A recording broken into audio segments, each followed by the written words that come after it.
Olá, queridos! Sejam bem-vindos novamente ao nosso programa Profecias Bíblicas, Esperança das Nações. Louvado seja o nome de Deus que não nos permite permanecermos enganados. O Senhor Deus sempre abre um leque de informações para que nós possamos trabalhar, viver e adorar da forma correta. Bendito seja o nome de Jesus, porque você voltou, porque está conosco novamente. Chame seus amigos todos para que estudem conosco. Hoje nós vamos abrir a Bíblia, falar de coisas grandiosas e interessantes para que a sua vida possa mudar, para que você tenha um conhecimento da maneira como Deus esperava que você tivesse. Vamos orar juntos agora? Vamos falar com o Senhor Deus a respeito das coisas que nós queremos que entrem em nosso coração, dando a Ele autoridade para estar conosco? Vamos orar? Então vamos lá. Misericordioso Deus e Pai, bendito, sagrado seja o Teu nome. Nós queremos Te pedir perdão, Senhor, por todas as vezes que Te adoramos de forma errada. Queremos aprender da Tua palavra, queremos fazer o correto e queremos entregar o nosso coração. Em nome de Jesus, envia-nos o Teu Santo Espírito, o professor do céu, em nome de Cristo. Amém, Senhor. Queridos, hoje nós vamos entender uma coisa grandiosa. Lembra-se uma retrospectiva da estátua, o sonho de Nabucodonosor? Consegue se lembrar? Aqueles detalhes claros e abertos que o nosso Deus mostrou a respeito daquilo? Eram vários reinos. Era a Babilônia, Medo-Pérsia, a Grécia, Roma e a Europa dividida. Lembra-se também do capítulo 7 do sonho que Deus deu agora para Daniel, não para Nabucodonosor, para Daniel, de 4 animais diferentes uns dos outros, leão com asas, urso com 3 costelas na boca, aquele leopardo com 4 asas e 4 cabeças, e o animal terrível e espantoso com 10 chifres. Lembra-se? Bem parecido com a estátua, tudo igual à estátua. Só que a diferença deste sonho agora, que mostra uma coisa nova, era o fato de que entre os 10 chifres surgiu um chifre pequeno. Aquele chifre pequeno falava blasfêmias, aquele chifre pequeno fazia guerra contra os santos de Deus, aquele chifre pequeno, ele blasfemou do nome de Deus e mudou os tempos e as leis, perseguiu o povo do Senhor. Lembra-se disso? E nós vimos que o anjo de Deus não foi ser humano algum. O anjo do Senhor disse que aquele quarto animal era o quarto reino da terra. E o quarto reino da terra, queridos, foi com certeza absoluta Roma, dos Césares. E que do meio dos 10 chifres, dos quais um deles ali, entre eles, havia surgido um, lembra? Lembra esse chifre pequeno? Os 10 chifres a gente sabe que é a Europa. Até dei para você os nomes de todos os reinos que hoje se transformam, que acabaram se tornando esses países da Europa que nós temos hoje em dia. E aquele chifre pequeno que surgiu e fez guerra contra os santos, que mudou os tempos e as leis e ficou durante um tempo, 2 tempos e metade de um tempo regendo a terra. Lembra-se disso? E que durante o tempo em que esse chifre pequeno estava falando blasfêmias, fazendo o seu reino aqui na terra, estava acontecendo o julgamento no céu. Isso não é coisa muito séria? Isto você tem que guardar na sua memória. Mas, querido, eu preciso te falar algo muito sério antes de continuarmos o capítulo 7 de Daniel. Querido, querida, nós temos informações claras e definidas da Santa Bíblia a respeito de como devemos viver, como devemos adorar, o que devemos pensar. Deus, ele sempre abre um leque muito claro das verdades dele para que você e eu possamos compreender estas verdades. Se por acaso alguma dessas verdades feriu o seu coração, eu te peço em nome de Jesus Cristo que continue estudando, porque Deus, ele vai mexer naquilo que te incomoda, naquilo que está errado, para que você possa banir da sua vida e mudar de atitude. Aquele chifre pequeno proferiria palavras contra o Altíssimo, destruiria os santos do Altíssimo, cuidaria em mudar os tempos e as leis. Eles serão entregues nas suas mãos por um tempo, 2 tempos e metade de um tempo. Continua.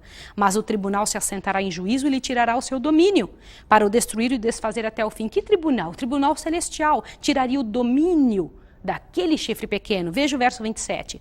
O reino e o domínio e a majestade dos reinos debaixo de todo o céu serão entregues ao povo dos santos do Altíssimo. Bendito seja o nome de Deus. Louvado seja o nome de Jesus Cristo. Nós fazemos parte desse povo. Todas as pessoas que procurarem saber a verdade, que entenderem a verdade e procurarem obedecer e obedecerem, tiverem ao poder de Deus, porque na verdade, deixa eu lhe dizer uma coisa.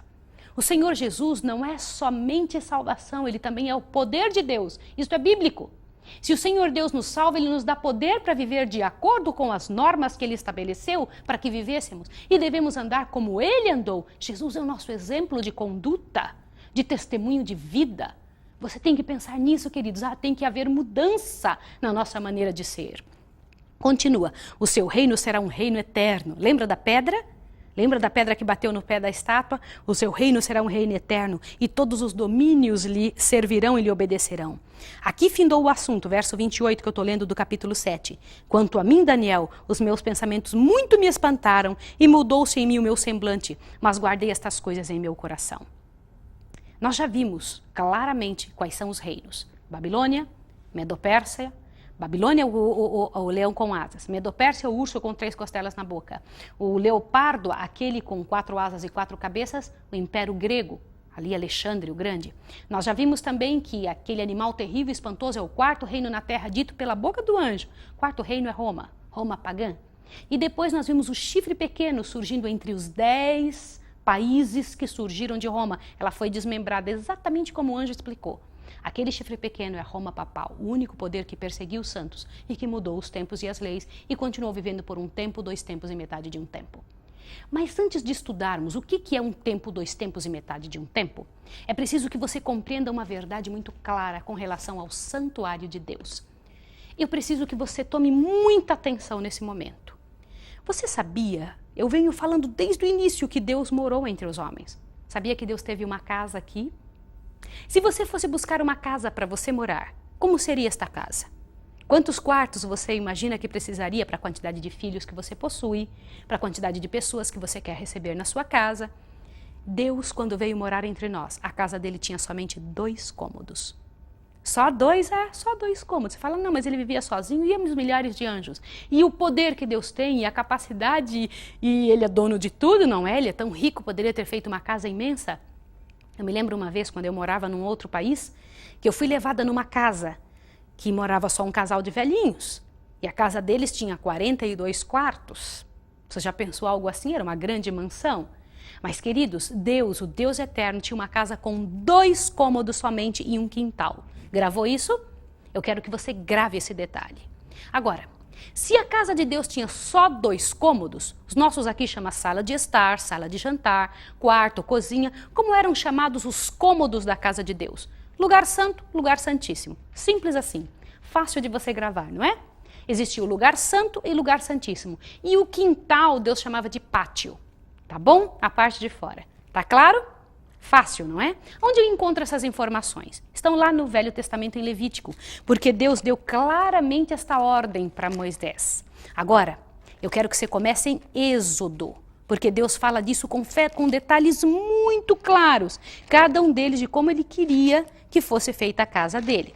Vai na sua Bíblia, abre junto comigo, nós precisamos ver esses detalhes todos. Vamos lá. Êxodo 25, tá bom? Êxodo 25, abriu? Vamos ler juntos agora, Êxodo 25. Olha que interessante que Deus fala do verso 1 em diante, diz assim. Então disse o Senhor a Moisés, fala aos filhos de Israel que me tragam uma oferta. De todo homem cujo coração se mover voluntariamente, dele tomareis a minha oferta. Essa é a oferta que recebereis deles. Ouro, prata, bronze, estofo azul, púrpura, carmesim, linho fino, pelos de cabras. Veja o que mais.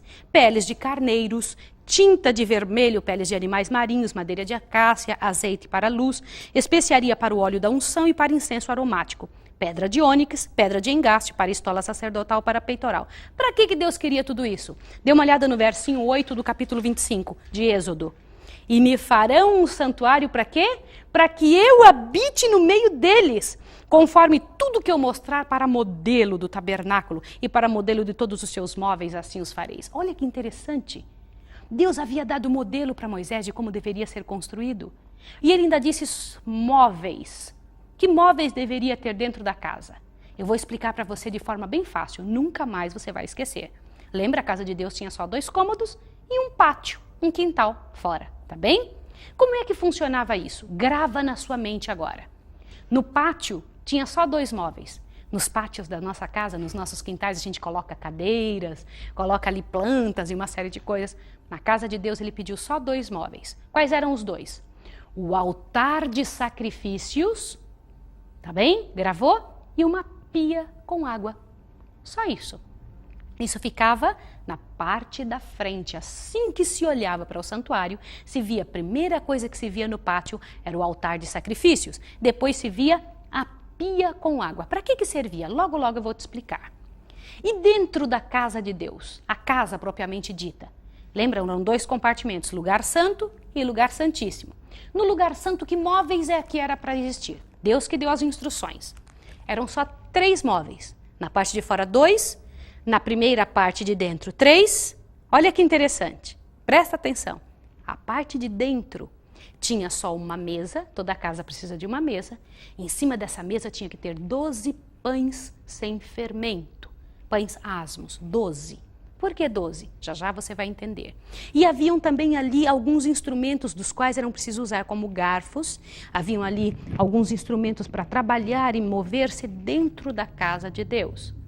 Em frente daquela mesa, do outro lado, na outra parede de tecido, havia um candelabro. Toda casa precisa de luz. O candelabro tinha 7 lâmpadas. E dali, para separar um cômodo do outro, tinha uma cortina. Não tinha paredes, era uma cortina para separar um lugar do outro.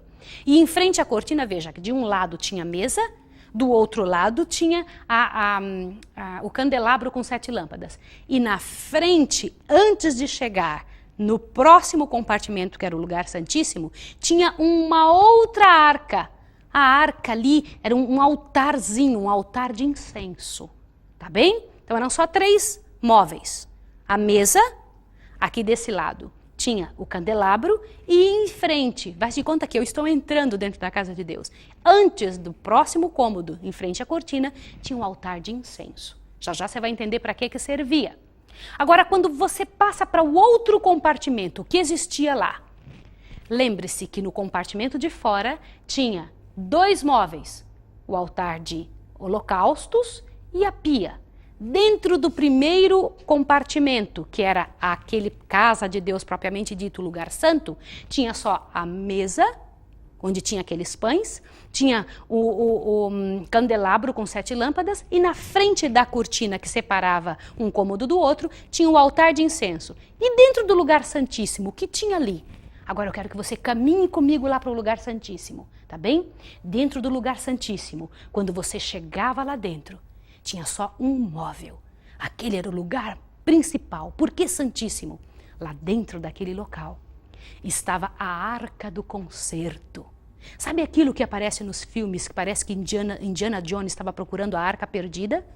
Este filme quer falar a respeito disso, dessa arca. Essa arca que um dia ainda vai ser encontrada. O Senhor Deus prometeu que seria encontrada. O que continha nessa arca? Agora preste toda a atenção que você puder. Dentro da arca, esta arca que estava no lugar santíssimo, continha as tábuas dos 10 mandamentos, aquelas escritas pelo dedo de Deus. A única parte na Bíblia que não foi escrita por homem algum, foi o próprio Deus que escreveu. A escrita, a caligrafia dele, imagina que coisa fabulosa. E não podia ter pensamento de homem algum, tinha que ser o que vinha da cabeça dele. Aquilo que ele escreveu de forma simples é o que ele queria que fizesse, para que nenhum homem colocasse um pouco mais nem a menos, tá bem? Então dentro da arca tinha ali a tábua dos 10 mandamentos. Tinha também a vara de Arão que floresceu. Um dia você vai entender o que é. E um pouquinho do maná, que era o alimento que Deus fazia cair do céu lá para os egípcios, para os judeus, o povo que saiu do Egito.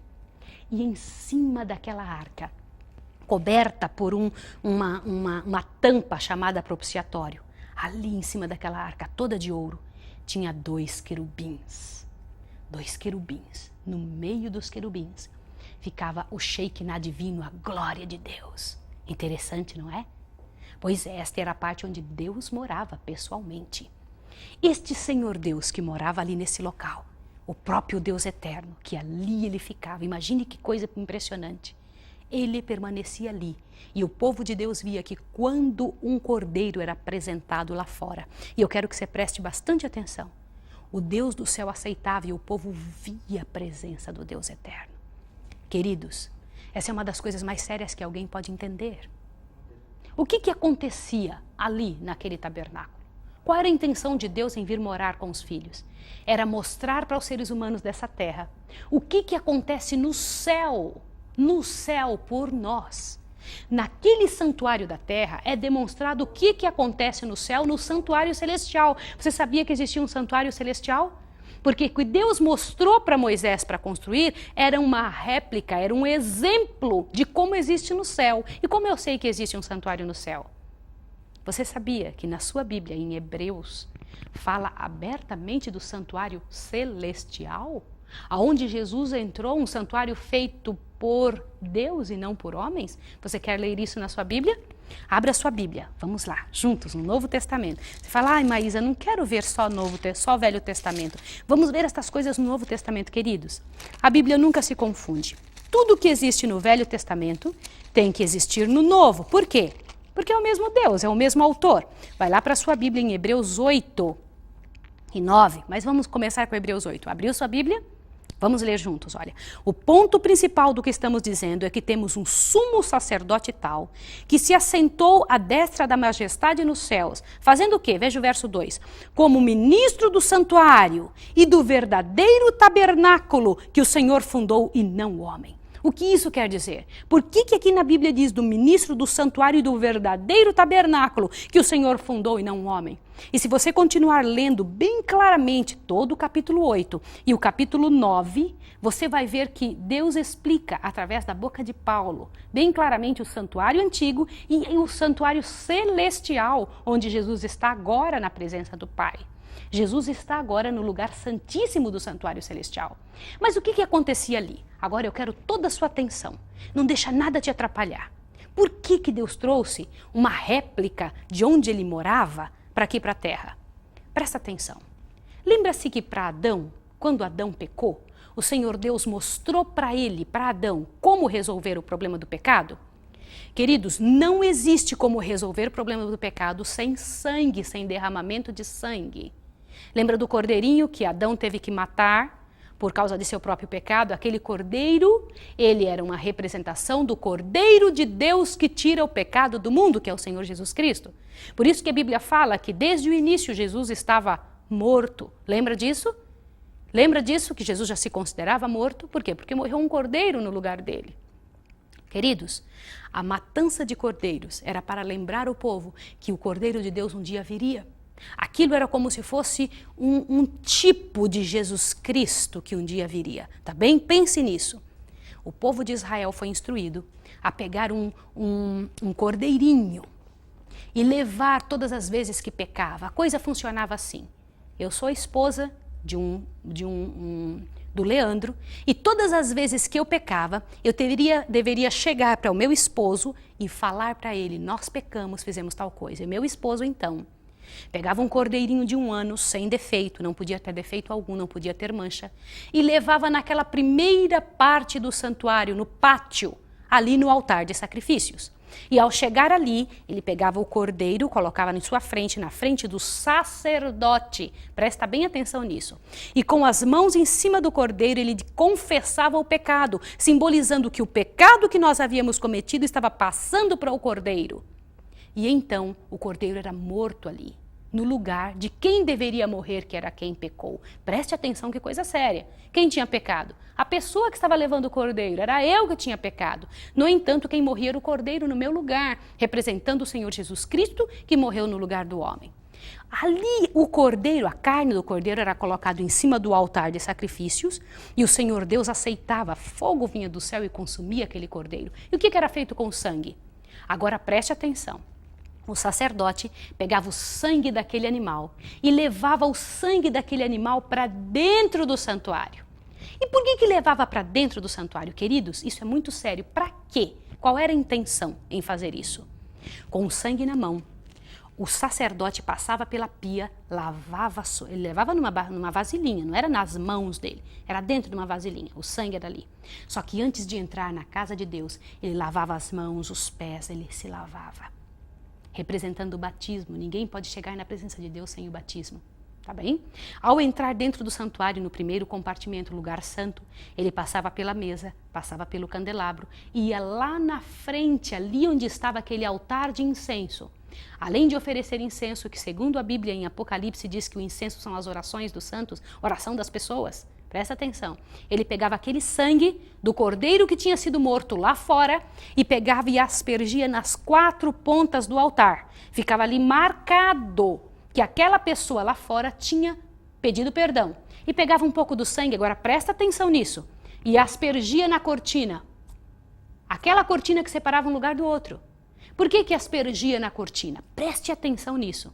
Esta cortina representa os livros do céu onde estão registrados as nossas ações, o que nós fazemos e quando pedimos perdão perante o Senhor Deus do universo. Isso o sacerdote fazia continuamente, de manhã e de tarde. Todos os dias, pessoas eram levadas na presença do Senhor através daquele sangue. Entendeu? O representante do povo era o sangue do Cordeiro, assim como o representante nosso no céu é o Senhor Jesus Cristo. Veja o paralelo, que coisa linda. Tem que ficar claro isso na sua mente para você entender o que está acontecendo no céu por nós. Meus queridos, toda esta revelação era Deus mostrando em audiovisuais para o povo o que acontecia no céu. Agora preste atenção, uma vez por ano acontecia algo fabuloso. Quando que era usado o lugar santíssimo, aquele lugar onde Deus ficava? Num dia só no ano, chamado dia da expiação, ou dia do juízo final. Aparecia um homem chamado sumo sacerdote. Este homem sumo sacerdote, ele vestia as roupas de sumo sacerdote, que eram roupas especiais. E ele chegava lá fora, e então ele tocava uma trombeta dizendo o seguinte: dentro de 10 dias, vai acontecer o dia do juízo final. As famílias todas que moravam ao redor do tabernáculo colocavam a sua mente para pensar: o que eu fiz de errado? Como é que foi minha vida? E então eles ficavam esperando no segundo dia a trombeta, terceiro dia na trombeta, lembrando o povo: o que vocês estão fazendo? Agora preste atenção. No dia da expiação, que era o 10º dia daquele 7º mês, o povo todo esperava o sumo sacerdote sair. Preste atenção agora. O sacerdote então se transformava agora no sumo sacerdote. E este sumo sacerdote mandava trazer um cordeiro para ele, para que ele oferecesse por ele e por sua família. Que cordeiro era esse? Ele sacrificava do mesmo jeito que o povo, pedindo perdão a Deus por ele e por sua família. E quando ele acabava de fazer esse trabalho, ele mandava trazer 2 bodes. É muito importante você entender isso. O que significavam esses 2 bodes? Um era um bode para o Senhor, outro era o bode para Azazel. Isso tudo está em Levítico 16. E no próximo estudo nós vamos detalhar isso que estamos lendo, tá bem?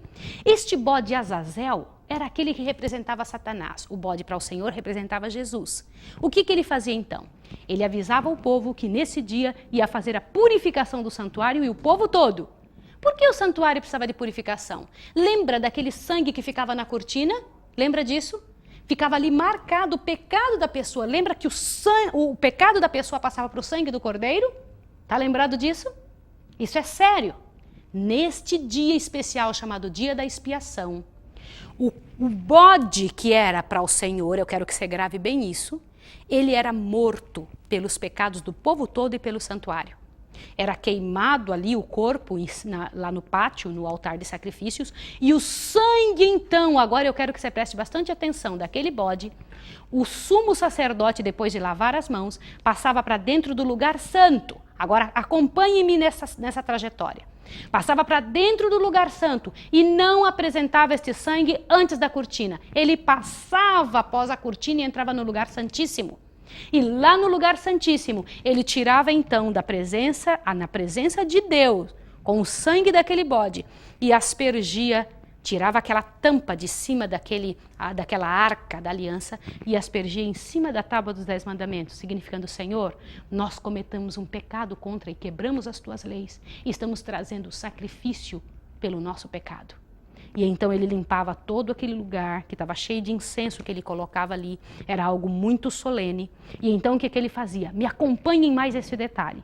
Então o sumo sacerdote pegava tudo que existia ali dentro, a cortina suja com os pecados do ano inteiro, e tudo que existia que não estava correto, e então levava lá fora no pátio, onde estava esperando aquele bode, o bode Azazel. Lembre-se que ele não morria pelo pecado de ninguém, ele não representa Jesus.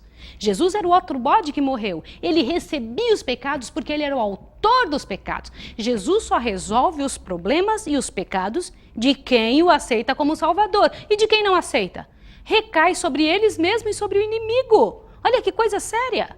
Esse negócio é muito sério, isso representava o grande plano da redenção de Deus.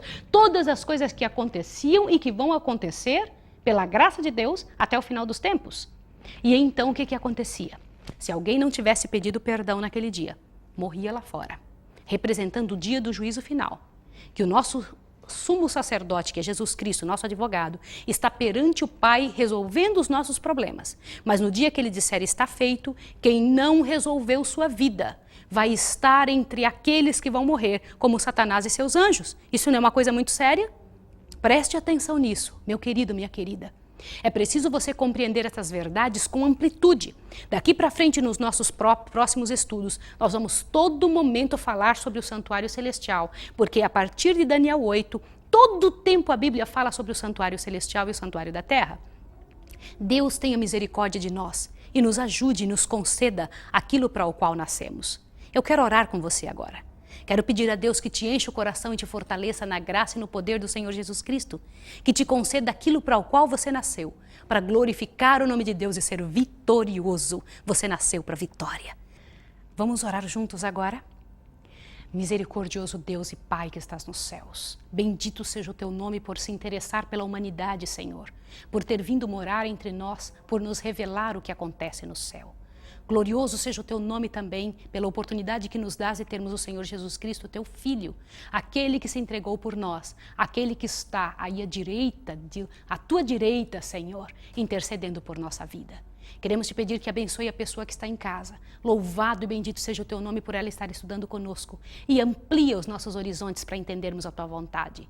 Em nome de Jesus Cristo, aquele que está no lugar santíssimo do santuário celestial, nós rogamos e agradecemos. Amém, Senhor. Deus abençoe você e sua família e até o próximo estudo.